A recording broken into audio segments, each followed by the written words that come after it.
దేవుని యొక్క కార్యాలు దేవునిలో అనేక చూస్తూ ఉన్నాం. అద్భుతమైన కార్యాలను చూస్తూ ఉన్నాం. మనం కూడా ప్రత్యేకించి అనుభవిస్తున్నాం. అయితే ప్రతి మనిషి అవసరాన్ని ఎరిగిన దేవుడు, ప్రతి మనిషి ఆకలి ఎరిగిన దేవుడు, ప్రతి మనిషి యొక్క సంపూర్ణంగా సమస్యలు ఎరిగిన దేవుడిగా యేసులో పాల్గొన్నాడు. చూడండి, పరిశుద్ధ గ్రంథం నుంచి కొన్ని మాటలు మనం చదువుతున్నాం. మత్తయి సువార్త 15వ అధ్యాయం 32వ వచనం నుంచి చదువుతున్నాం. మత్తయి సువార్త 15వ అధ్యాయం 32, 33, 34, 35. అంతటా యేసు తన శిష్యులను పిలిచి, ఈ జనులు నేటికి 3 దినముల నుండి నా యొద్ద ఉన్నారు. వారికి తిననేమీ లేదు కనుక వారి మీద కనికరపడుచున్నాను. వారు మార్గములో మూర్ఛపోదురేమో అని ఉపవాసముతో పంపివేయుట వారితో చెప్పగా ఆయన శిష్యులు ఇంత గొప్ప జనసమూహమును వృద్ధిపరచుటకు కావలసిన రొట్టెలు అరణ్యములో మనకు ఎక్కడ నుండి వచ్చునని ఆయనతో అడిగి, యేసు మీ యొద్ద ఎన్ని రొట్టెలు ఉన్నవని వారిని అడగగా, 7 రొట్టెలను కొన్ని చిన్న చేపలను ఉన్నవని చెప్పి, అప్పుడు ఆయన నేను కూర్చుండుడని జనసమూహమునకు ఆజ్ఞాపించి ఆ 7 రొట్టెలను ఆ చేపలను పట్టుకొని కృతజ్ఞతాస్తుతులు చెల్లించి వాటిని విరిచి తన శిష్యులకు ఇచ్చెను. శిష్యులు జనసమూహమునకు వడ్డించిరి. వారందరూ తిని పొందిన మీదట మిగిలిన ముక్కలు 7 కంపల నిండా స్త్రీలు తినిన వారు 4,000 పురుషులు. తరువాత ఆయన జనసమూహమును పంపివేసి దోణి ఎక్కి మగదాను వచ్చెను. దేవునికి స్తోత్రం కలుగును గాక. హల్లెలూయా. అద్భుతమైనటువంటి సందేశం ఇందులో దాగి ఉంది. ఇక్కడ యేసు ప్రభు 32వ వచనంలో ఏమంటాడు చూడండి. అంతటా యేసు ఈ జనులు నేటికి 3 దినముల నుండి ఏమంటాడు ఆయన? ఏమంటున్నాడు? ఈ జనులు నా దగ్గర ఎన్ని దినాల నుంచి ఉంటున్నారు, ఎంతకాలం నుంచి రక్షించబడ్డారు, రక్షించబడిన నాటి నుంచి ఈ రోజు వరకు ఏ పరిస్థితుల్లో ఉన్నారో వాళ్ళ గురించి ఏ సైకి తెలుసు. ఏమంటున్నాడు? 3 దినాల నుంచి వీళ్ళు నా దగ్గర ఉన్నారు అంటే ప్రభు దగ్గర ఎవరున్నారు, ప్రభు దగ్గర ఎవరు లేరు ఆయన బాగా తెలుసు. ప్రభుత్వం ఎవరు ఉంటున్నారు, ప్రభు పేరు చెప్పుకుని ఎవరు బ్రతుకుతున్నారు ఆయన బాగా తెలుసు. ప్రభువుని అవసరాలకు ఉపయోగించుకుని తర్వాత వదిలేసే బ్యాచ్యంలో ఆయన తెలుసు. ఆయన ఏం చూస్తున్నాడు? తన దగ్గర కనిపెట్టుకునే ప్రజలను గమనిస్తా ఉన్నాడు. ఎవరు గమనిస్తున్నాడు ఆయన? తన దగ్గర తన కోసం కనిపెట్టుకునే ప్రజల కోసం గమనిస్తున్నాడు. వాళ్ళు 3 దినాలుగా వారు తినలేదని, వాళ్ళు ఆహారంలో సంబంధం లేకుండా యేసయ్య చెప్పే ఆత్మీయ మాటల్లో అవే జీవాహారం అనుకుని ఆహారం తృప్తిపరచబడి ఆయన దగ్గర ఎదురు చూస్తున్నారు అని దేవుడు ఎరిగి ఉన్నాడు. చూడండి, ఆయన 3 దినాలు నా దగ్గర ఉన్నారు, వీళ్ళకి ఆకలి అవుతుంది అని దేవుడు ఎరిగి ఉన్నాడు కదా. Praise the lord. చూడండి, 3 దినముల నుండి నా యుద్ధ ఉన్నారు, తినలేమీ లేదు. ఏంటంట? తినలేమీ లేదు గనుక వారి మీద కనికరపడుతున్నాడు. ఎవరు ఎవరి మీద కనికరపడుతున్నాడు? ఎవరు ఎవరి మీద కనికరపడుతున్నాడు? యేసు ప్రభువారు ప్రజల మీద కనికరపడుతున్నాడు. ఎవరు వాళ్ళు అంటే యేసయ్య మాటల కోసం ఎదురు చూసిన వాళ్ళు, యేసయ్య మాటల కోసం ఆకలి తప్పు కలిగిన వారు, యేసయ్య కొరకే కనిపెట్టుకున్న ఆ ప్రజల మీద ఆయనకు కనికరం వచ్చింది. ఇప్పుడు అర్థం చేసే ప్రతి వాడి మీద కనికరం వచ్చిందా? అనుకూలించే ప్రతి వారి మీద దేవుడు కనికరం ఉంటుందా? మన ఇష్టానుసారంగా ఆత్మీయ జీవితాలు గడిపే దేవుడు కనికరపడతాడా? కనికరపడడు. ఎందుకు? ఆయన యేసయ్య దగ్గర ఉండే మనుషులు, యేసయ్య హృదయం నిండా నింపుకున్న మనుషులు, యేసయ్య కొరకు ఎదురు చూస్తున్న మనుషులు, వాళ్ళ కొరకు ఆయన కనికరం కలిగి. ఇంకొక మాటలో చెప్పాలంటే మన సమస్తాన్ని యేసయ్య కొరకు సిద్ధపరచుకొని ఎదురు చూడగలిగే మనిషి మీద ఆయన కనికరం ఉంటుంది తప్ప అందరి మీద కనికరం ఉంటుందని ఆలోచించుకోండి. నా మటుకైతే నేను ఇది కరెక్ట్ అనుకోవచ్చు. ఇప్పుడు మన మీదకి ఆయన కనికరం దిగిరాదు, మన మీద దేవుడు ప్రేమ దిగిరాదు, మన మీద దేవుడు దయ దిగిరాదు. అంటే మనం ఏం చేయాలి? మనం ఏం చేయాలి? తనలో పైకి అంటే తన కిందకి ఒక్క కవలికలు నాకు అర్థం కాదు. ఈ ముఖాల్లో దేవుడు వాక్యం వింటున్నారా లేకపోతే వీడికి వచ్చేసి ముఖాలు మీద వేసారా నాకు అర్థం కావాలి. అందుకే ముఖాలు చూసి మాట్లాడేది. ఇప్పుడు చెప్పు, దేవుడు ఇక్కడ కూర్చున్నాడు. పొద్దున్నప్పుడు 9 గంటలకు వచ్చి 9 గంటలకు వచ్చి ఈ 9 గంటలకు వచ్చిన వాళ్ళలో ఇప్పుడు రమారమి 12:20 9 గంటల నుంచి వచ్చి కూర్చున్నాడు. ఇప్పుడు తన కొరకు కనిపెట్టుకుంటున్న వాళ్ళు ఎవరు? తన కొరకు ఆశపడ్డ వాళ్ళు ఎవరు? తనని ఇష్టపడ్డ వాళ్ళు ఎవరు? తనని మహిమపరచాలని వచ్చిన వాళ్ళు ఎవరు? తనని గణపరచాలి అని వచ్చిన వారు ఎవరు? ఆయన గుర్తుపడతాడా లేదా?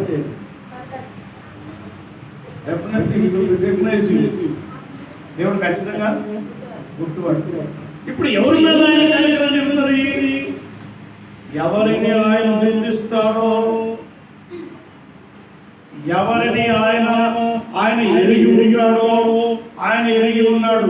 అక్కడ ఉన్నటువంటి వేలాది మంది ప్రజలు 3 దినాలుగా నా మాటలు వింటూ వాళ్ళ ఆకలి తప్పులను మర్చిపోయి నా మాటల్లో పరవశమైపోయి నా మాటల్లో పరవశిస్తూ నా కొరకే కనిపెట్టుకుంటూ వాళ్ళ ఇల్లు వాళ్ళ కుటుంబాల పరిస్థితులన్నిటినీ వదిలేసుకొని కేవలం నా కొరకే కనిపెట్టుకుని ఉన్నారు కనుక వాళ్ళు నాకు తెలుసు. అందరూ తెలియదండి, తెలిసినా మీ బుద్ధిది మీ బుద్ధి. ఇప్పుడు యేసు ప్రభు అంటాడు, వీళ్ళు 3 దినాలుగా నా మాటలు కనిపెట్టుకున్నారు కాబట్టి, వీళ్ళు ఆకలితో ఉన్నారు కాబట్టి వీళ్ళ మీద నాకు కనికరం వచ్చింది. కాబట్టి వీళ్ళకి ఎంత పంపించుతారు. చూడండి 2వ సువార్త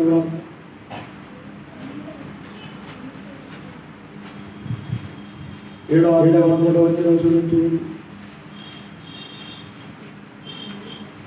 7వ అధ్యాయం 13వ వచనం.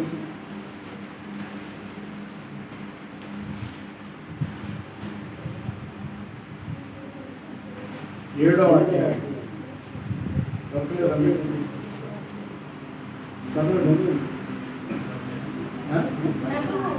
13 7వ అధ్యాయం 13వ వచనం. ఆమెను చూసి ఆమె యందు కనికరపడి 7వ వద్దని ఆమెతో చెప్పి దగ్గరికి వచ్చి ఆడెను ముట్టగా వారు నిలిచిరి. అమ్మా మోయుచున్న వారు నిలిచిరి. పాడిన ముందుగా మోయుచున్న వారు పాడిన మనిషి లేచి పట్టుకెళ్ళిపోయి పాడి మీద ఉన్నోడు లేచి కూర్చున్నాడు. Praise the Lord. హల్లెలూయా. అక్కడ ఏం జరిగింది? తన వాళ్ళను పోగొట్టుకుని ఆ స్త్రీ కన్నీటి రోదన చేస్తా ఉంది. చూడండి, కన్నీటి రోదనతో వేదనతో బాధతో చేసే ప్రార్థనల్ని ప్రభువు అంగీకరిస్తున్నాడు. హృదయంలో నుంచి వచ్చే ప్రార్థన, హృదయాంతరంగాల నుంచి వచ్చే ప్రార్థన, యథార్థవంతమైన ప్రార్థన వైపు ఆయన కనికరం వచ్చింది.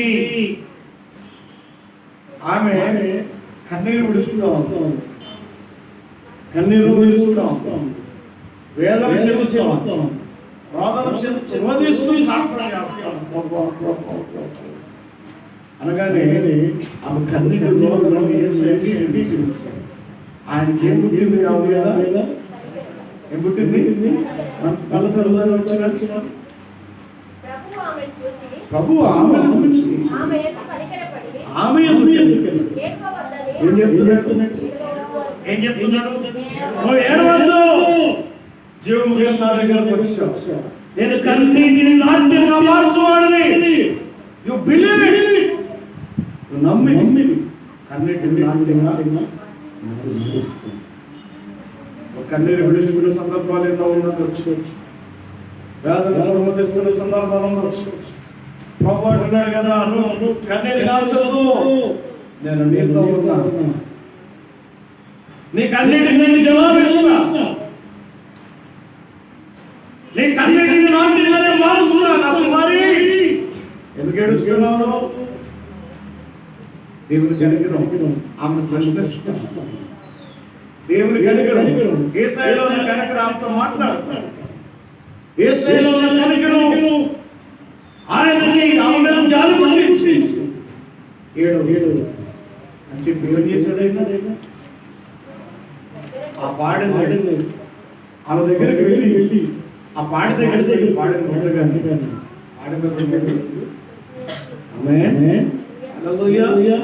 దేవుని కనికరాలను పొందుకోగలిగితే, దేవుని దయను పొందగలిగితే, ఆ మనసు అనేకుంటే, ఆ తలంపులు ఎక్కుంటే, ఆ ప్రవర్తన ఆయన సరాసరి వచ్చి ఎందుకు ఏడుస్తున్నావు కళ్యాణి, ఎందుకు ఏడుస్తున్నావు యేసమ్మా, ఎందుకు ఏడుతున్నావు సువార్తమ్మా, ఎందుకు ఏడుతున్నావు మార్తమ్మ అని అడుగుతాడు. ఇట్లా అయిందయ్యా, నీ సమస్యనే ఉండకుండా నీ సమస్యలను మార్చేస్తా, చావును సైతం మార్చగలిగాడు. Praise the lord. Hallelujah, hallelujah. వ్యాసంలో గుండె పట్టి ఏడుస్తున్నట్టు ఆ స్త్రీ దగ్గర ప్రభు వచ్చి ఆమె మీద కనికరం పట్టాడు. ఆమె మీద కనికరం పట్టడానికి కారణం ఏంటి? ఆమె కనికరం పట్టడానికి కారణం ఏంటి? గుండెలో చేసే వాళ్ళు వచ్చి బతికిస్తారు, వీళ్ళు వచ్చి బతికిస్తారు, ఈ డాక్టర్ వచ్చి బతికిస్తారు, ఎవరు ఏదో చూస్తారు, ఎదురు చూస్తూ వచ్చి వాళ్ళు రక్షకుడు వైపు చూస్తారు, సర్వోన్నతుల వైపు చూస్తారు. మనిషి కుమారుగా యేసయ్య వైపు చూసింది తన లోపల సమస్య ఉంది, కానీ సమస్య వైపు చూస్తారు. తనకి సమర్థుడు, చేయగలిగిన వాడు, మార్చగలిగిన వాడు, రక్షకుడు, కరుణ కలిగిన వాడు అనేటువంటి గొప్ప మహోన్నతుడు ఉన్నాడు. ఆయన వైపు వస్తే చాలు. ఆయన నా దగ్గరికి వచ్చి నా కన్నీరు గురించి కన్నీటి నాట్యంగా మార్చి మరణ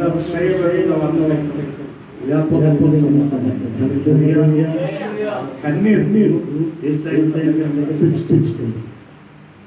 కన్నీటి ప్రార్థన యేసయ్య దగ్గరికి, యేసయ్య తన దగ్గరికి రప్పించుకోండి. Praise the lord.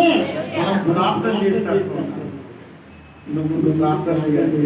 ఒక్కరికి వేదన లేదు, ఒక్కరికి బాధ లేదు, ఒక్కరికి టెన్షన్. బైబిల్ కాలిపోయింది, బైబిల్ కాల్ చేసేది పాస్టర్ పడతా చర్చలు కోల్పోతున్నాను. ఐ డోంట్ వాంట్, నాకు అవసరం లేదు, నేను బాగుంటాను. అలాగనే చర్చలు కూలిపోవడం వలన మనకు వచ్చే నష్టం ఏమి లేదు. ఒక చర్చి పిలిస్తే దేవుడు మన చర్చలు కట్టాడు. హల్లెలూయా. 10 బైబిల్ కాలుస్తున్నాయి. సంవత్సరానికి కొన్ని కోట్ల, దాదాపుగా కొన్ని కోట్ల బైబిల్, 200-300 కోట్ల బైబిల్స్ అప్పుడు ప్రపంచంలో అత్యధికంగా అమ్ముడవుతున్న గ్రంథం ఏదైనా ఉందయ్యా అంటే అది బైబిలే. ఇప్పటికీ 6 సార్లు గిన్నిస్ బుక్లోకి ఎక్కింది. అత్యధికంగా అమ్ముడవుతుంది కాదు. ఒక 10 పుస్తకాలు కాలబెట్టా ఉన్నాయి. గుండెలో వేసిన దేవుడు కాలబెట్టలేడు కదా, గుండెలో ఉన్నాడు కాలబెట్టగలరా? అరే బైబిల్ చేతిలో లేకపోతే వాక్యాలు గుర్తుండవా? నాకు ఆ వాక్యాల్లో మటుకి, నా హృదయంలో మటుకి వాక్యాలు తీసుకుని వాడు వెళ్తాడా? లేదు. నా హృదయంలో దేవుడు స్థిరస్థాయికి ఉండిపోయింది. ఎందుకంటే ఆయన నా దగ్గరకు వచ్చి, నువ్వు కన్నీరు విడు, నువ్వు బాధపడకు, రోగాలతో చింతించు, నీతో నేను కుమారుడా పట్ల నమ్మకం విశ్వాసం 23 ఏళ్ల క్రితం ప్రభు మాట్లాడి ఆయన మాటను ఎవడన్నా మార్చగలడా? 23 ఏళ్ళు ఆయన మాటలో యేసులో నన్ను మార్చేట ఇది నెవర్ చేంజ్. దేవుడు మారడు, అది మారదు. Praise the lord. ఆమె కన్నీటితో ఆమె చేస్తాం. ఏం చేశాడు? వచ్చి కనికరపడి ఏడవద్దు, ఎందుకంటే ఉన్నాను కదా, బాధపడదు, నేనున్నాను కదా, నలిగిపోయి చింతించుకు, నేనున్నా, నీతో ఉన్నా. ఎప్పటి వరకు ఇప్పుడు ఇంకో గంట వెళ్ళిపోతాం ఇంటికి మనం అందరం. ఇప్పటి వరకేనా? సదాకాలం ఎప్పటి వరకు వాగ్దానం చేస్తున్నాడు ఆయన? సదాకాలం నీతో ఉంటాను. ఇప్పుడు ఆ స్త్రీతో ఏమన్నాడు? ఎడవకు, నేను బ్రతికిస్తా, సదాకాలం సదాకాలం నా వైమధార్యం నీతో ఉంటాం. దేవునికి విశ్వాసం కన్నీరు తీసుకున్న వారి మీద దేవుని అక్కడ ఆ కనికరించిన వారి మీద దేవుని కనికరించు. అమ్మా ఆర్థిక అప్పులపాలైపోయినటువంటి ఇంట్లో చాలా కష్టాలు ఎక్కువ ఉన్నాయి. నువ్వు బాధపడుతున్న తీసుకున్నామో దేవుడు అడిగాడంటే ఆ తెలుగులో ఉన్న వాళ్ళని కనికరించు. ఒకసారి నాకు 7 దినాల ఆహారం, 7 దినాల ఆహారం లేక కడుపు పట్టుకొని ప్రభు ఆకలి నిలుస్తూ ఉంటే, ఆరంభ దినాల్లో నా బైబిల్ ఉంది. ఆ బైబిల్ మా చెల్లెలు ఇచ్చింది. ఆ బైబిల్ ఇప్పటికి భద్రంగా దాచిపెట్టుకున్నా. ఆ బైబిల్ పట్టుకుని ఏడుస్తా ఉన్నా. ఏడుస్తుంటే నా కళ్ళ నేను బైబిల్ మీద పడుతూ ఉన్నాయి. అప్పటికి 1 గంటన్నర పైన అయిపోయింది. ఎవరో ఒక అమ్మాయి వచ్చి డోర్ కొట్టింది. 15-16 సంవత్సరాల వయసు. అన్నాయి, నీ పేరు ఇదేనా అంటే అవునమ్మా.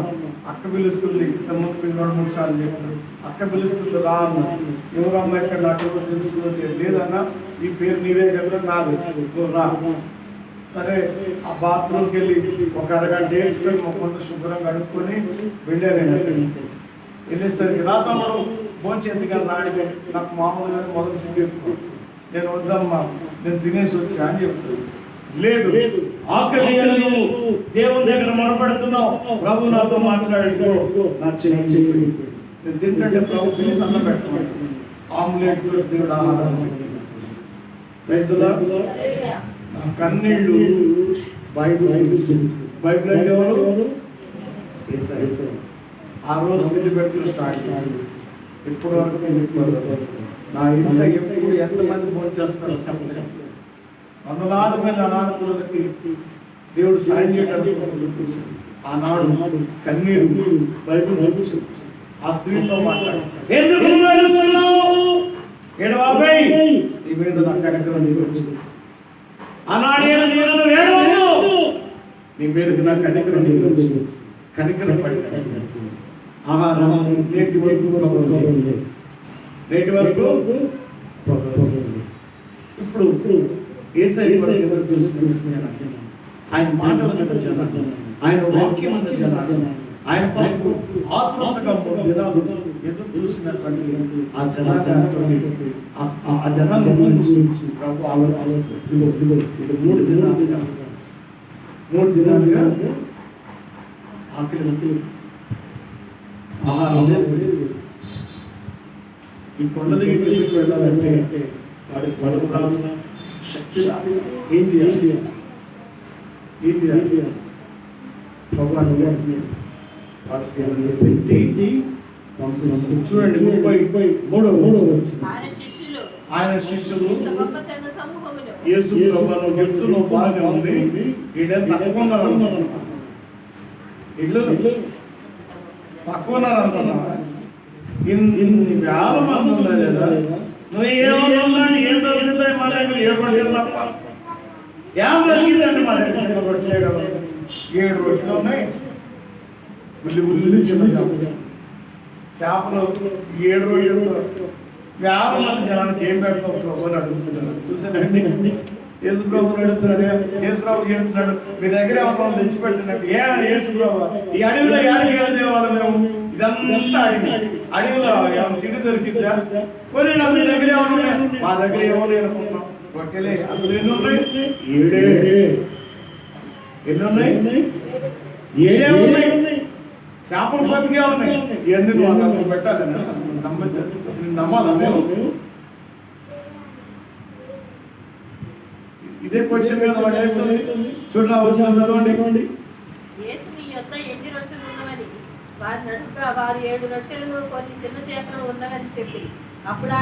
ఆయన శిష్యులు ఇంత గొప్ప జన సమూహములకు తృప్తిపరచుటకు కావలసిన రొట్టెలు అరణ్య ప్రదేశంలో మనకి ఎక్కడ చూస్తాయా? నీకన్నా ఉండాలా? మాకన్నా ఉండాలా?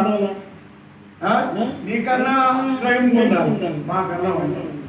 యాడికి తెచ్చి పెట్టుకుంటాం? ఇది అరణ్యం ఏదనుకున్నాం? ఇది అరణ్యం. అరణ్యంలో తిండి పెడతారా?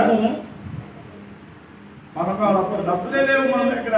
యాడికి నేను ఎప్పుడన్నా ఏదన్నా చెప్పాను, మా దగ్గర డబ్బులు లేవు. యాడికి వెళ్తేవో ఎక్క పెట్టాలి. ఇప్పుడు ఏ సులోకులు కూడా వెళ్ళి రేపొచ్చి కలిసినాడు. అమ్మ దేవుని బడిలో పాలుభాగస్తులు కండి, దేవుని బడి పనులు సహకరించండి అని చెబుతున్నాను. చెప్పి ముందు లెక్కేసుకుంటారు. ఇంకా ఎంత ఉన్నాయి, బయట కట్టాల్సింది ఎంత ఉన్నాయి, మిగిలేదు ఎంత, మిగిలితే మన రేపటికి ఎంత, ఎల్లుండికి ఎంత, 10 రోజులకు సరిపడేంత, ఈ నెల మొత్తానికి సరిపడి దాచిపెట్టుకుని ఏమన్నా బుద్ధి పుట్టే బయటికి. అంతే కదా? అంతే కదా? మన వీళ్ళు కూడా వెళ్ళి అంటారు, కుక్కస్వామి మా దగ్గర ఏం లేవు. అరణ్యంలో పోమంటారు. అరణ్యంలో ఎవడెత్తారు? మనసు అరణ్యం నుంచి ఏడు జిల్లావాదా? అమ్మాయి ఏడు జిల్లావాదా? వేస్తావా? వేస్తారా? చూడు వేసుకున్నప్పుడు ఏం క్వశ్చన్ చెప్తున్నారు? ఎవరు అంటున్నారు? వాక్యం వింటున్నాడు ఎవరు? వాక్యం వింటున్నాడు విషయం కాదు, విశ్వాసం. వాళ్ళేమో ప్రభు మాటల్లో పడిపోయి ప్రభు యొక్క మాటల్లో తన్మయం చేసి దేవుని మాటల్లో ఉన్న గొప్పతనాన్ని బలమైనటువంటి దేవుని వాక్యంలో ప్రమోషన్ అయిపోయి ఆకలి బాధలన్నీ మర్చిపోయి దేవుళ్ళు ఆనందం ఉంటే వీళ్ళు ఏమనాలి? ఏమంటే ఏమనాలి? ఒక్కో ప్రభు వాళ్ళని తక్కువ అది పెట్టాలి. కనీసం 1 లారీ తేవాలి.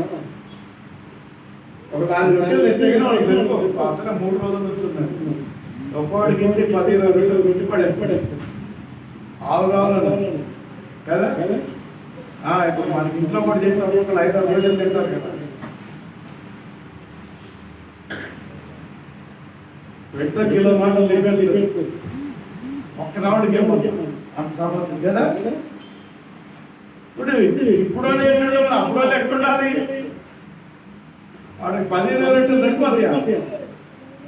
సరిపోవు కదా. 1 లారీ తీసుకొచ్చి పెట్టాలి. లారీ కూడా సరిపోతుంది.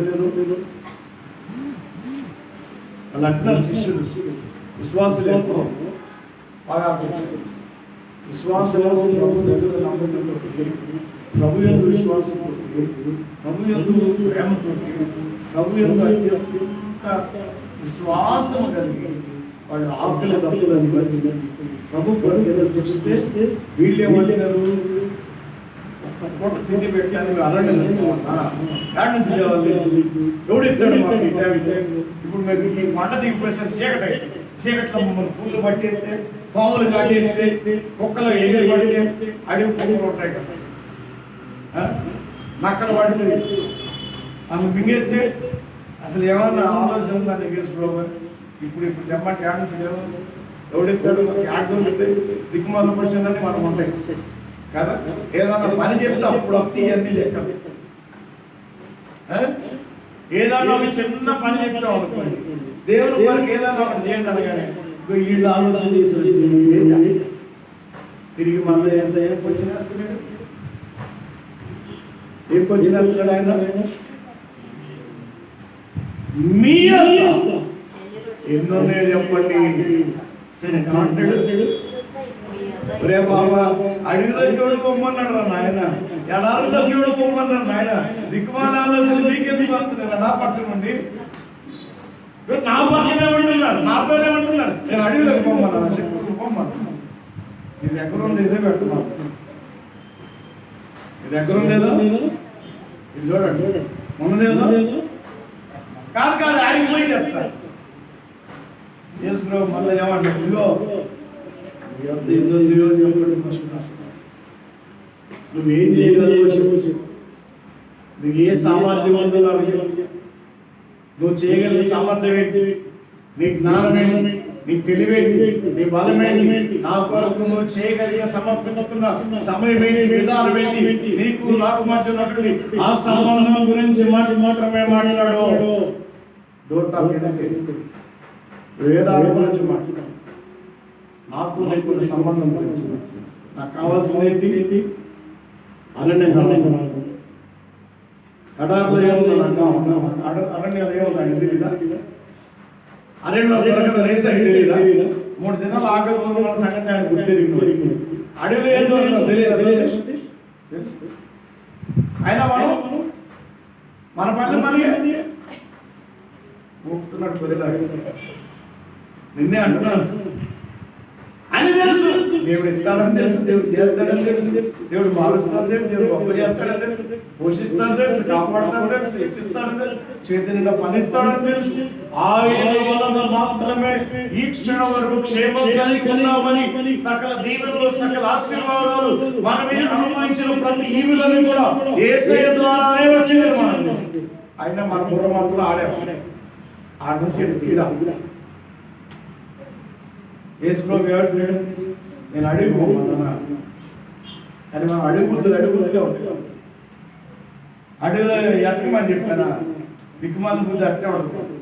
ఎక్కడుండాలి మనం, ఎక్కడుండాలి మనం?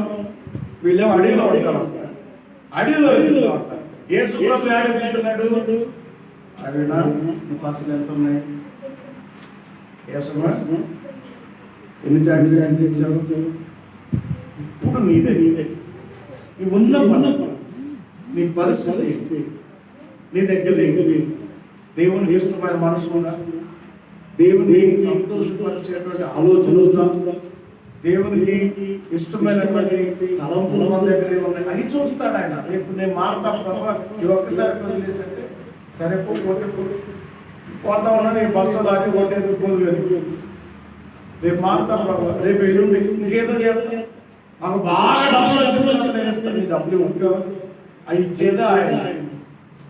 ఆయన అవన్నీ చూడండి, ఇప్పుడు తక్షణం నువ్వు ఉన్న దేవునితో ఏ విధమైన సంబంధాలు కలిగి ఉంటావు. శిష్యులందరూ ఏం చెప్తున్నాడు, అడవి ఎడాల గురించి మాట్లాడుతున్నాడు, లారీలు లేవాలని ఆలోచన చేస్తాం. వీళ్ళందరూ పెట్టడం మా శాతం కాదు, నీ శాతం కాదని కూడా అంటున్నాడు. అదే క్వశ్చన్ వేశారు కదా, ఇదే క్వశ్చన్ వేసారా లేదా? వేసారా లేదా? ఆయన శిష్యులు ఎంత గొప్ప జన సమూహంలో తృప్తి పరచడం కావాల్సిన రొట్టెలు అరణ్యంలో మనకి ఎక్కడి నుంచి వస్తాయి? ఆయనతోనే చెప్తాను, యాన్సీ కావాలి బాబు.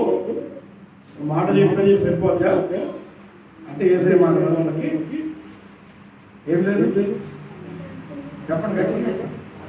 వేసే మాట మీద అలా వాళ్ళు తెచ్చుకొచ్చుకోవడే మనందరం ఒక మాట చెప్తున్నాం. నాకు ఏదైనా క్రమంగా దేవుడితో ఉంటారు, ఆయన అంచెలంచెలుగా తీస్తాడు. ఉంది ఇల్లు కావాలనా, ఇప్పుడు ఇంటికి కిరాయి కట్టాలా, ఇంటికి పోయేసరికి కూడా వచ్చి నిలబడతాడు, కిరాయి ఏం చెప్పాలి? యేసు కూడా అదే అడుగుతుంది, నాయన ఇంటికి సరే కిరాయి వాడు ఉంటాడు. ఇప్పుడు ఆ కిరాయి ఎంత కట్టుకున్నావో ఆలోచన చేయాలి. ఇప్పుడు నువ్వు అరణ్యంలోకి వెళ్ళి వచ్చే పరిస్థితి రాకూడదు,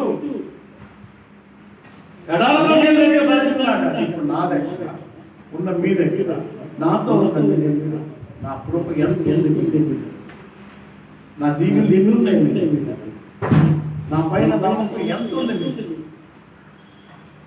నా పైన నమ్మకం ఎంత ఉన్నది, నా మీద విశ్వాసం ఈ క్షణాన ఎంత ఉన్నది. ఇది చూస్తాడు తప్ప రేపటి సంగతి ఆయన వెళ్ళి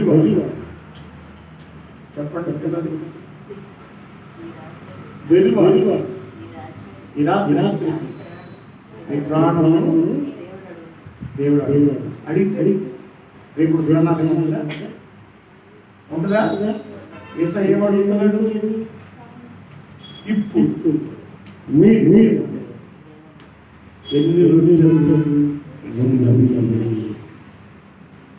అర్థమవుతుందండి.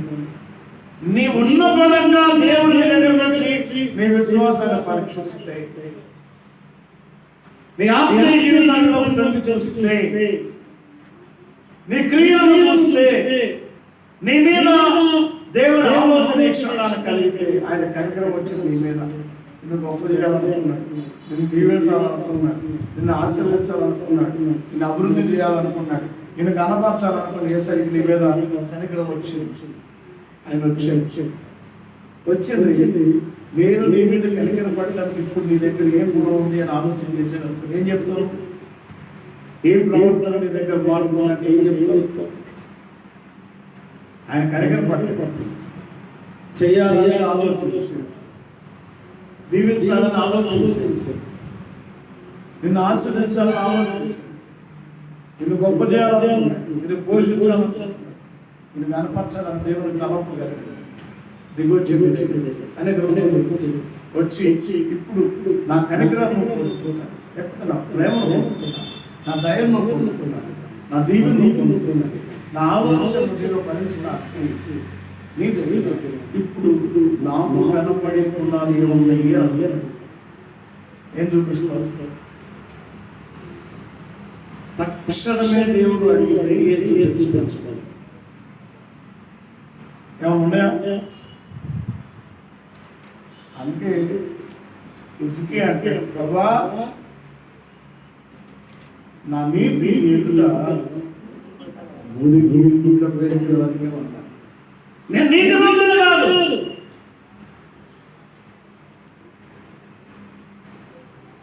మనం కూడా అట్లే చెప్తాం.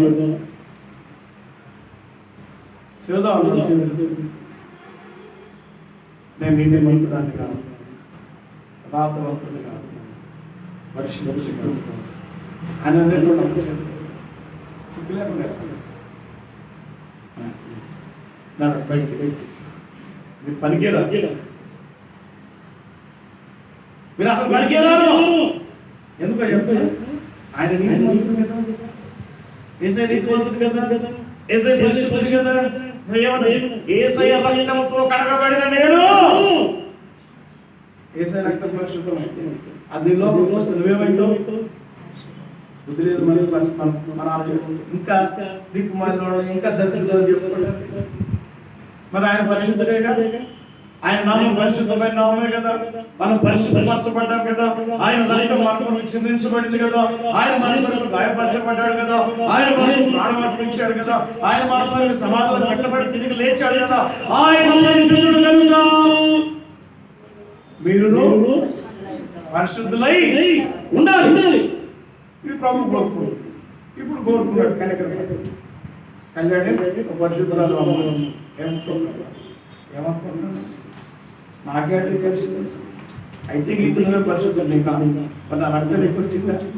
ఆ రక్తం నిందించాలి. అప్పుడు బాప్తిజం కూడా తీసుకున్నా, ఆదివారం తెచ్చుకుపోతాడు, అప్పుడప్పుడు మైకితో పాడుకుని పాడతాడు. ఈ కథలన్నీ మరి నువ్వు పరిశుద్ధురాలు కాదు. అమ్మాయిని అడుగుతున్నాను అనుకోకండి, అందరికి ఇదే క్వశ్చన్. అమ్మాయి అయితే మీరు అందరి దగ్గర మాట్లాడుతున్నారు. ఇప్పుడు ఏ సుఖం పరిశుద్ధులా కాదా? కొంచెం లోపుతో మాట్లాడండి. నీతిమంతుడా కాదా? యథార్థవంతుడే కదా. ఆయన రక్తం గురించి మనం మాట్లాడుతాం. నీతిమంతుడు రక్తము, నిష్కళంకమైన రక్తము, నిందారహితమైన రక్తము, పరమ పవిత్రమైనటువంటి రక్తము. ఆ రక్తము కడగబడి ఉన్నాము మనము. ఆ రక్తం మనకు చెందించబడి ఉన్నది అని మనకు అందరికి తెలుసు. ఇప్పుడు మనం దేవుని ప్రభువులో పరిశుద్ధులుగా మార్చబడిన అయితే ఈ పరిశుద్ధతను తోడడానికి మనల్ని లోకంలోకి సైతానుగా నడిపిస్తాం. ఈ శిష్యులు కూడా సైతానుగా పట్టింది అక్కడ. అందుకే వాళ్ళు ఏమంటున్నారు, అడవిలో పోవాలి. నీ అడవి ఎందుకురా నాయన, నీ ఆస్తులు నాకెందుకురా నాయన, నీ భోగభాగ్యాలు నాకెందుకు, నీ కష్టాలు నాకెందుకురా నాయన. అసలు ఇప్పుడు నేను నీ మనసులోకి రాను, నీ హృదయంలోకి రాను, నేను నాతో తీసుకుపోతాను.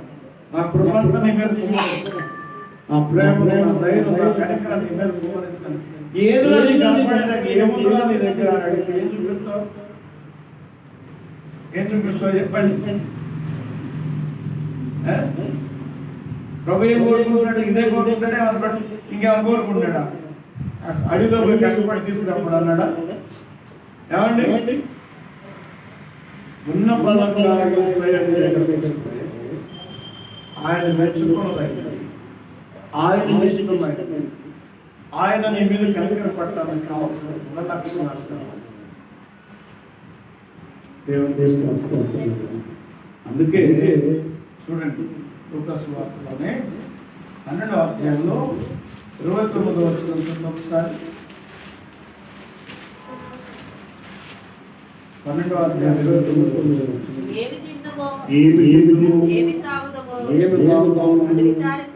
అని విచారించుడి. ఈ లోకపు జనుడు వీటన్నిటిని వెతుకుదురు, మీకు కావాల్సింది అని మీ తండ్రికి ఏంటంట? ఏమండి, ఈ తలాలు పైకెత్తండి. అక్కడ సుమారు 4,000 మంది పురుషులు, స్త్రీలు, పురుషులు ఒక్కడే 4,000 మంది, స్త్రీలు ఉన్నారు, వాళ్ళ పిల్లలు ఉన్నారు. వాళ్ళందరూ ఏం తిన్నాము, ఏం తాగుతాం అని ఎవరికైనా ఆలోచన ఉందా? ఉందా? 3 దినాలు ఎవరికైనా ఆలోచన వచ్చిందా? ఈ మీటింగ్కి వెళ్తే ప్రోగ్రాం ఎత్తాడేమో, ఈ మీటింగ్కి వెళ్తే ప్రోగ్రాం డబ్బులు ఎత్తాడేమో, లేకపోతే భోజనాలు పెడతాడేమో, లేకపోతే ఏమైనా గిఫ్ట్లు ఎత్తాడేమో అని అనుకున్నారా? అనుకున్నారా అండి? ఎవరికి కూడా తినేదాని మీద తాగేదాని మీద ఆలోచన. కానీ ఎవరికి ఉంది ఆలోచన? ఎవరికి ఉంది ఆలోచన? ఆయన పక్కన వాడుకోం కదా, పక్కన వాడుకోం. నాతో పాటు అప్పటికి వస్తూ ఉంటారు, కిరణ్ అంటున్నాను, ఇక నేను ఏం తింటానా అని చూస్తూ ఉంటాను. ఇక ముందేస్తా, ఏంటది అది మెను వేస్తా, చెప్పుకుంటూ పోయి ఏది కావాలంటే అది ఫ్రీ. ఫ్రీ అంటే డబ్బులు లేదు కదా, వాళ్ళకి ఫ్రీ. లోపల తినాలి అని కోరుకున్నదాలో తినేసేది. Praise the lord. ఇప్పుడు వాళ్ళు ఏం తినాలని ఆలోచించాల్సిన అవసరం లేదు. ముందు పెట్టి మీరు ఏం కావాలో తినండి అంటున్నాడు. ఏం తినాలో, మీకు ఏం కావాలో, మీకు ఏమి ఇవ్వాలో, ఎప్పుడు ఇవ్వాలో, ఎలా ఇవ్వాలో ఆయనకి తెలుసు. మళ్ళా చదువు 30 వచ్చిన ఈ లోకపు జనుడు వీటన్నిటిని నీకు కావాల్సినవి ఈ కొంచెం పదే నీకు కావాల్సింది, మీకేం కావాలో ఆయన నీకు తండ్రి అయితే నువ్వు ఆయన కుమారుడు అయితే God knows everything what you want. మీకేం కావాలో ఆయనకి తెలుసా? ఇప్పుడు అక్కడ ఉన్నటువంటి 4,000 మంది పురుషుల గురించి, పిల్లల గురించి, ఆడవాళ్ళకి ఏం కావాలో ఆయన తెలుసా? తెలిసిందా లేదా? వాళ్ళు అడిగారా? వాళ్ళకి ఆలోచన. అసలు వాళ్ళకి ఆఖరి సంగతి గుర్తులేదు, 3 రోజులు అయిన సంగతి వాళ్ళకి తెలియదు. అంతగా యేసయ్యలో తన్మయమైపోయారు. వాళ్ళు అంతగా లీనమైపోయినందుకు యేసయ్య వారి మీద కనికరించాడు. కనీసం వీళ్ళు కొండ దిగడానికైనా సామర్థ్యం ఉండాలి కదా. అందుకని వాళ్ళ ఆకలి తీర్చాలని చేసి Praise the Lord. నీకు ఏది కావాలో యేసయ్యకి బాగా తెలుసు. నీ పరిస్థితి ఏంటో యేసయ్యకి బాగా తెలుసు. నీ శారీరకమైన, ఆత్మ సంబంధమైన, మానసికమైన ప్రతి ప్రవర్తనలో, లేకపోతే ప్రతి అవసరంలో, ప్రతి అంకరంలో ప్రభువు ఎదిగిన వాడై ఉండి వాటిని తీర్చుకుని సమర్థుడు. ఆమేన్. హల్లెలూయా, హల్లెలూయా. 34 చదువుతాం. యేసు మీ యొద్ద ఎన్ని రొట్టెలు ఉన్నవని వారిని అడుగగా వారు 7 రొట్టెలను కొన్ని చిన్న చేపలను ఉన్నవని చెప్పి అప్పుడు ఆయన నేల మీద కూర్చుండని అతనికి ఆజ్ఞాపించి ఆ 7 రొట్టెలను ఆ చేపలను పట్టుకొని కృతజ్ఞతాస్తుతులు చెల్లించి ఏం చేశాడు? కృతజ్ఞతాస్తుతులు. ఇక్కడ అద్భుతమైన మాట. జనాలందరికీ చెప్పాడు, అవి తీసుకురండి అన్నాడు. తెచ్చాడు, అందరు తెచ్చాడు, చేత పట్టుకున్నాడు. రే బాబు, మీరందరూ వరుస లైన్లో కూర్చోండి. మొత్తం పంక్తులుగా తీరు కూర్చున్నాడు. ఇది చూడండి, నా వైపు చూడండి. నేనేమన్నా మ్యాజిక్ చేస్తున్నానేమో. నో మ్యాజిక్, గాడి లేదు. చూడండి నా వైపు పట్టుకున్నాడు చేత. ఏం చెప్పిండు ఆయన? ఏం చెప్పిండు ఆయన? చెప్పండి చెప్పండి. ఏం చెప్పిండు ఆయన? ఇట్లా వీళ్ళందరికి తిరిగి పెట్టి నన్ను కనపరచుకొని అడిగిందా? ప్రభువా, నేను 1000 రూపాయలు కానుక ఇస్తున్నా, నువ్వు 10,000 ఇచ్చేసేయాలి. మళ్ళా నా బ్యాంక్ ఎండిపోవాలి. ఈ మధ్య స్టేజీల మీద ఈ ఏషాలు ఎక్కువ అయిపోయింది. మీరు 1000 రూపాయలు ఇస్తే 10,000. ఇంకొక ఆయనేమో మీ దగ్గర ఇప్పుడు ఎంత ఉందో చూడండి, నేను ఒక నంబర్ చెప్తాను, నా అకౌంట్ నంబర్ మీరు దాంట్లో రాసేసేయండి, ఆ అకౌంట్ వేసేసేయండి, వెళ్ళాలిపోతే మీ అకౌంట్లో డబ్బులు వస్తాయి అంటారు. ఒకటే మెంబర్షిప్ తీసుకుంటే మీకు దీవులు వస్తాయి అంటారు. ఏమండి, ఇవన్నీ బైబిల్లో ఉన్నాయా? ఉన్నాయా లేవా? 4,000 మంది మగాళ్ళు ఉన్నారు, ఆడవాళ్ళు ఉన్నారు, పిల్లలు ఉన్నారు. సుమారుగా వీళ్ళు 4,000 అలా ఒక 10,000 మంది, 20,000 మంది అనుకున్నాం. ఏం చేస్తున్నాడు ఆయన? ఆయన దగ్గర నేను కేసా దగ్గర నేను ఎప్పట్లో ఏం చెప్పిండు ఆయన? కపాలి గట్టిగా. అంతేకాదు, నేను ఈ రొట్టె చెప్తా, ఇందులో సగం ముక్క నాకు ఈ ముక్క నుంచి మళ్ళా నీకెళ్తా చెప్పిండా అంటే లంచగొడితనాన్ని దేవుని కూడా నేర్పుతున్నాం. మన లంచం సేవకులు కూడా పట్టదు. లంచగొడితనం నువ్వు ఇస్తే దేవుడు ఇయ్యడా? లేకపోతే ఇయ్యడా? ఇస్తేనే ఇస్తాడా? అయ్యా, అంటే దేవునికి లంచం ఎలా ఉంటుంది? అందుకే విద్యోపదేశకుడు 10వ అధ్యాయంలో తీయొద్దండి ఒక మాట ఉంటుంది, నేను నరుల ముందు లక్ష్య పెట్టని వాడు, లంచము పుచ్చుకుని వాడు. తర్వాత చదువుకుడు 10వ అధ్యాయం, విద్యోపదేశకుడు 10వ అధ్యాయం, నేను నరుల ముఖము లక్ష్య పెట్టని వాడు, లంచము పుచ్చుకుని వాడు. లంచం తీసుకుంటే ఇప్పుడు మీరు ఇంత కానిపిస్తే ఎంత వచ్చింది, దీనికి స్పాన్సర్ చేస్తే ఈ వస్తే లంచగొండితాను. దేవుడికి లంచాలని చూస్తారు దౌర్భాగ్యులు, సర్వనాశనం అయిపోతారు. ఇచ్చినోడు ముందు నాశనం అయిపోతారు, తీసుకున్నట్టు గొప్పవాడు. ఈ లోకంలో గొప్పవాడు అయితే ఎకరాలు కొనేస్తారు, 100 కోట్లు పెట్టి. ఎందుకు పట్టారో, ఎందుకు వాడు బొంద ఎందుకు తల్లేసుకుంటారో తెలియదు. కొన్ని 100 మంది పాస్టర్లు మెయింటైన్ చేస్తారా, 100 గ్రామాలకి సువార్త పంపించమని మా జనాలు టీములు పంపిస్తారంటే పెట్టరు. దాడి రూపాయలు ఖర్చు పెట్టరు.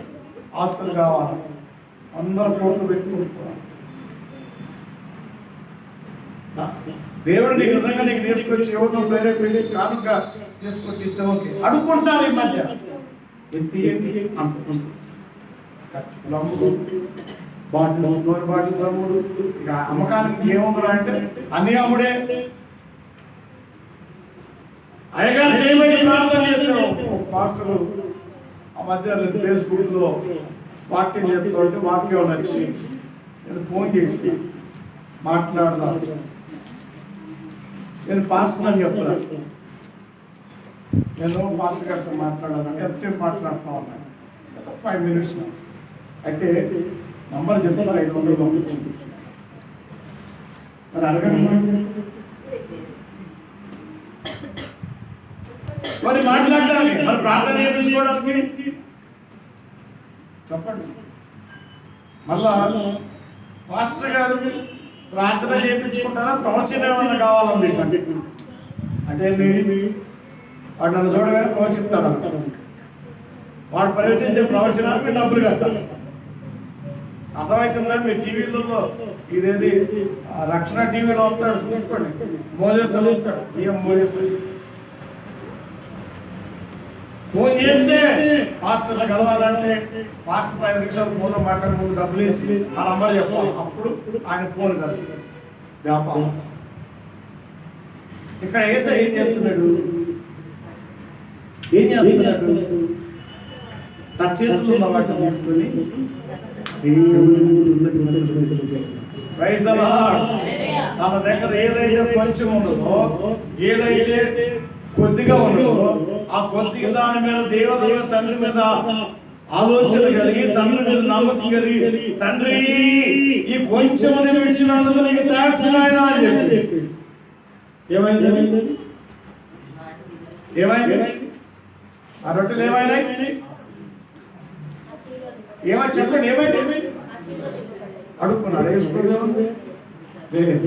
దేవా 7 వేలు ఈ కొంచెం చేపలైన నా ప్రజలకి పంచిపెట్టడానికి, సుఖపరచడానికి నీకు వందనాలు. ఇవి ఇచ్చినందుకు నీకు థాంక్స్ అని కొంచెంలో యేసయ్య దేవుని దగ్గర నమ్మకం ప్రదర్శించారు. కొంచెంలో నమ్మకం కలిగిన వాడు అధికమైన కొంచెంగా వెళ్తున్నవాడు అధికమైన పంటను యేసయ్య అధికమైన పంట పోసాడు. ఎంతమంది చనిపోయింది? ఎంతమంది చనిపోయింది? చూడండి, లెక్క 39 వచ్చింది. తరువాత ఆయన స్త్రీలను పిల్లలను గాక తినిన వారు 4,000 మంది. ఎంతమంది ఉన్నారు? ఎంతమంది ఉన్నారు? చూడండి, ఎంతమంది ఉన్నారు? దేని వల్ల తిన్నారు? ఇది గుర్తుపెట్టుకోవాలి. మన దగ్గర ఉన్న దానిలో దేవుని కృతజ్ఞత కలిగితే, దేవుని మీద మనసు ఉన్న స్థితిలో దేవుని మనం కృతజ్ఞత మనసు కలిగి దేవుని వైపు చూస్తే, ఏదో మొదలు పోటీ చేయాల్సిన అవసరం లేదు. ఏవో గొప్ప గొప్ప ఎగరేసే పనులు చేయాల్సిన అవసరం లేదు. చేయడానికి అవకాశం వచ్చు, ఇవ్వటానికి అవకాశం వచ్చు. మీ దగ్గర ఉన్నదాన్ని దేవుని బాధ దగ్గర ఈ మాత్రం ఇచ్చే సామర్థ్యం ఇచ్చినందుకు థాంక్స్. అది ఏమైతుంది? తర్వాత ఏం జరిగిందంటే 7 గంపల నిండా ఎత్తిరి. అమ్మా కృతజ్ఞతాస్తుతులు, యేసయ్య కృతజ్ఞతాస్తుతులు తండ్రికి చెల్లించడం వల్ల తాను కొన్నటువంటి దేవుని మీద ఉన్నటువంటి అపారమైన ఇష్టము, నమ్మిక, ఏకత్వం వలన దేవునికి తన దగ్గర ఉన్న కొంచెం కృతజ్ఞత స్థితులు చెల్లించడం వలన 4,000 మంది పురుషులు తిన్నారు, స్త్రీలు తిన్నారు, పిల్లలు తిన్నారు. ఇంకా ఎన్ని గంపలు మిగిలినాయి? 7 గంపలు మిగిలినాయి. దేని వల్ల మిగిలినాయి? అంటే ఇప్పుడు మనకి ఏం లభిస్తుంది? కృతజ్ఞత హీనులు అయ్యున్నాము. వారాంతం 6 రోజులు ప్రభు మనమే సమర్థించాము. 7వ రోజు నిరంతరం దేవుని దగ్గర రోజంతా గడపాలని ఆలోచన మనకి ఇస్తలేదు. 6 రోజులు నీవి, 7వ రోజు నాది. అంటే దగ్గర ఉండాల్సింది. ఇది కూడా బొక్కలు పెట్టేస్తాం. వచ్చినట్టు వచ్చి కుటుంబం బాధిపోతారు, కనబడతారు. ఇక ముందే ప్లాన్ చర్చి 2 గంటలకు అయిపోయింది, 1 గంట ముందు వచ్చిన అన్నేమన్నారు వెళ్ళిపోవచ్చు. దేవుడు నీ పక్షాన కృతజ్ఞతలు ఎప్పుడు చెల్లిస్తాడు? ఎప్పుడు చెల్లిస్తాడు నీ పక్షాన? దేవుడు నీ పక్షాన కృతజ్ఞతలు చెల్లిస్తే కదా నీకు 7 గంటలు వచ్చేది, 700 ఆశీర్వాదం వచ్చేది, 700 దీవెన వచ్చేది. రావాలా వద్దా మనకి? చెప్పాలి.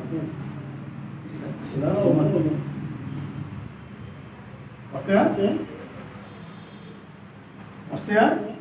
చెప్పు, ఏమొస్తాయా? 700 ఆశీర్వాదం వచ్చిద్దామా? రావు కదా. ఎందుకు మనం ఆశీర్వించబట్టలేదు? ఎందుకు మనం దీవించబట్టలేదు? ఎందుకు మన కుటుంబాల్లో సమృద్ధి దొరకట్లేదు? ఎందుకు మనం సంపూర్ణంగా దేవుడి దగ్గర దీవులను అనుభవించలేకపోతున్నాం? అంటే దేవుడికి అవసరమైనప్పుడు అడగడానికి దగ్గరకు వచ్చినప్పుడు నిన్ను దీవించాలి, 700 ఆశీర్వాదం నీకు ఇవ్వాలని కనికరపడి దగ్గరికి వచ్చినప్పుడు నీ దగ్గర ఏముంది నాకు సంబంధించినట్టు? నా దగ్గర ఏమి లేదు. ఆయన దగ్గర దొరికింది.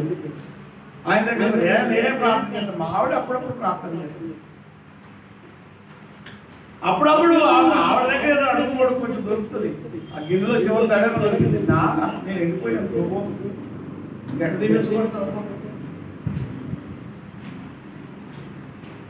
యేసయ్య నీ ఆత్మని, యేసయ్య నీ పరిస్థితి, యేసయ్య నీ కుటుంబ పరిస్థితి తెలుసు, నీ ఆత్మీయ పరిస్థితి తెలుసు, నీ కుటుంబ పరిస్థితులు అన్ని పరిపూర్ణంగా అవగాహన కలిగి ఆయన నీ మీద జాలిపడి కనికరపడి అమ్మా నిన్ను 700గా దీవించాలి, 700గా నేను ఆశీర్వదించాలి. కొని ఇస్తా నాకు కావాల్సిన ఏదైనా ఒక్కటన్నా ఆధారం కావాలని చూపించే ధైర్యం మనకు ఉందా? నా ప్రశ్నకు జవాబు ఉందా? ఏముందని చెప్తావు? చూడండి, ఆ శిష్యులు దేవుని మీద కొనిగినప్పటికీ కూడా ఇది దేవునికి అవసరం అనేవి వాళ్ళ దగ్గర అట్టిపెట్టి తెచ్చి దేవునికి ఇచ్చారు. అంటే ఏంటంటే వాళ్ళు సిద్ధపడి ఉన్నారు దేవుని కోసం ముందుగా. ప్రజలు సిద్ధపడి వస్తారో లేదో తెలియదు, కానీ కనీసం యేసయ్య కన్నా 7 రొట్టెలు సరిపోతాయి, ఆయన కన్నా పెడదాం అనుకుని ఉండొచ్చు వాళ్ళు. ఆయన కోసం సిద్ధపడి ఇంతమందికి అయితే మాత్రం కాదు ప్రభు నీకు పెడతాం, నీకు సరిపడ మా దగ్గర అంటే ఆయన అంటాడు నా గురించి ఆయన వాళ్ళందరికీ కావాలి. వాళ్ళందరికీ దేవుడు యేసయ్య పక్షపానికి దేవుడు తండ్రి వైపు చూసి కృతజ్ఞతలు చెల్లించాడు. ఏ దాన్ని బట్టి చెల్లించాడు? ఉన్న కొంచెం ఉన్న ఆస్తిని చేయడానికి నీకు అవకాశం ఇచ్చినప్పుడు చేసినప్పుడు దేవుడు కృతజ్ఞతలు చెల్లించాలి. ఇవ్వటానికి అవకాశం ఇచ్చినప్పుడు ఆ కొంచెం ఇచ్చిన దాన్ని బట్టి దేవుడికి కృతజ్ఞతలు చెల్లించాలి.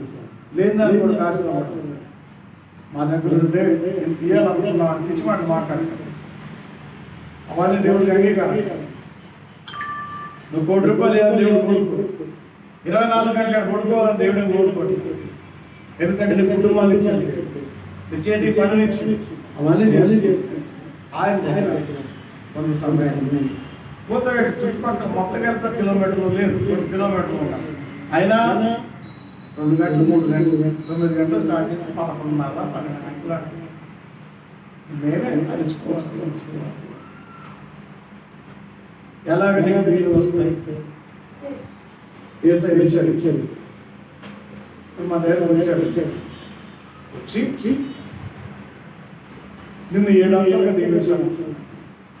7 కప్పులు ఆశీర్వాదం తీసుకొచ్చాడు. ఏమ్మా కంపల నిండా రొట్టెలు పట్టుకొచ్చాడు. ఇదోనే తెలియదు 7 కప్పులు వచ్చింది. ఇప్పుడు నీ ఇంటికి రావాలి, నీ దగ్గర ఏముందని తీసుకుంటాడు ఆయన. ఏంటంటే తీసుకుంటాను, నీ దగ్గర తీసుకోవడం నీ దగ్గర ఉంది.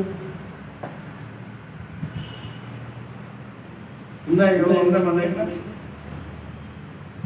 నా క్వశ్చన్ అర్థమవుతుందా? ఏముంది? ఆయన దగ్గర ఆశీర్వాదం. ఆయన నీ మీద కనికరంతో ఉన్నాడు, నీ మీద దయతో ఉంటాడు, జాలితో ఉన్నాడు, ప్రేమతో ఉన్నాడు. మరి ఆయన ఆశించినటువంటి మనసు కానీ ఆయన ఆశించినటువంటి ఆ క్రమశిక్షణ కానీ, ఆయన ఆశించినటువంటి ఆత్మీయ జీవితం కానీ మనలో ఒక పాయింట్లో మనకు కనపడే పరిస్థితి ఉంటే ఖచ్చితంగా 7 గంటల ఆశీర్వాదం నీదే. 7 గంటల ఆశీర్వాదం నీదే. తీసుకెళ్తాయి ఈరోజు నీ మీద కార్యక్రమం పట్టుకోండి. ఆ కార్యక్రమం నిలబెట్టుకోవడానికి మన దగ్గర అర్హత లేదు. ఈ ప్రశ్న తెలుసు, ఏదో ప్రార్థన చేసుకుంటున్నాం కదా, ప్రభుని నమ్ముకున్నాం కదా, అవన్నీ వచ్చేస్తే అనుకుంటే భ్రమలో ఉంటాయి. దేవుడు ఆశీర్వాదం మనం ఆశించినవి మనకు వస్తున్నాయి ప్రేమ దేవుడు. కానీ దేవుడు ఆశించుతుంది, దేవుడు ఇష్టపడు, దేవుడు ఆలోచించు.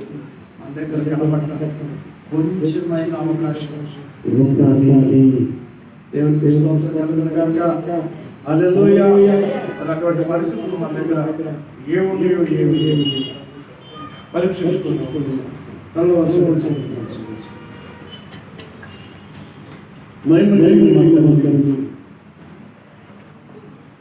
మమ్మల్ని అరణ్య ఎడారులు మేము నువ్వు ఇచ్చినటువంటి పట్టణాలలో, నువ్వు ఇచ్చిన కాలంలో, నువ్వు ఇచ్చిన కుటుంబాలతో క్షేమకరమైన ఉంటుంది. ఇచ్చే ఆహారం నువ్వు ఇచ్చినటువంటి బట్టలు కట్టుకుంటున్నాం నాయన. నువ్వు ఇచ్చినటువంటి కుటుంబాలు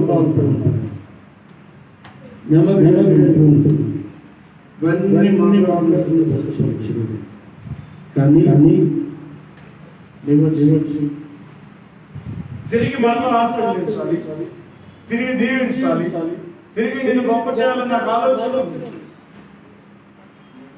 నీ మీద నాకు కనికరం కలిగింది, నీ మీద నాకు ప్రేమ కలిగింది. నా ప్రేమ సంపూర్ణంగా నీతో ఉండాలని నిన్ను ఆశీర్వదించాలి. నీ దగ్గర నాకు సంబంధించిన ఏమున్నాయి నన్ను ఒప్పించగలిగింది, నా మనస్సును తెలుసుకోగలిగినది, నా ప్రేమను పొందగలిగినది, నా దయా పొందగలిగిన లక్షణాలు నీలో నాకు ఏమి కనబడుతున్నాయి చూపించు. నా దగ్గర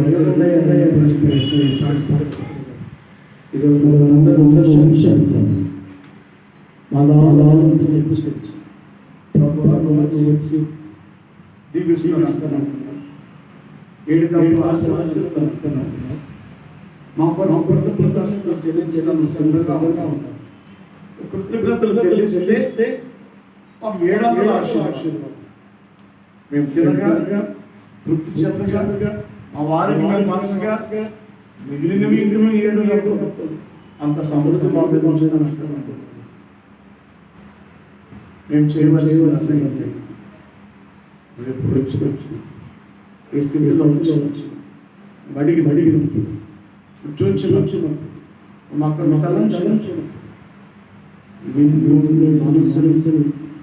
పొందుకునేట్టుగా తెలుసుకునేట్టుగా పరిపూర్ణమైన ఉండాలి.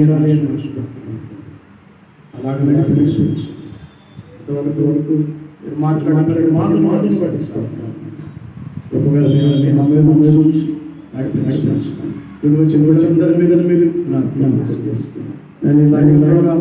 ఆ వాక్యాన్ని వింటున్నాను, ఈ మాటలు వింటున్నాను.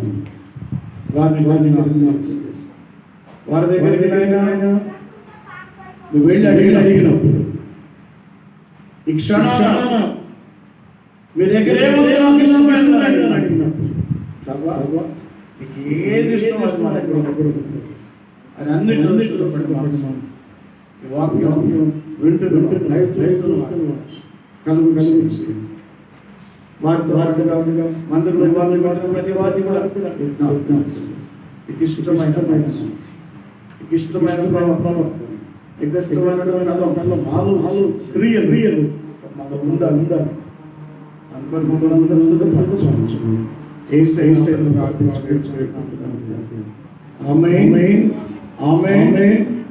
ఆమె అందరూ విషయం కలుగుతుంది.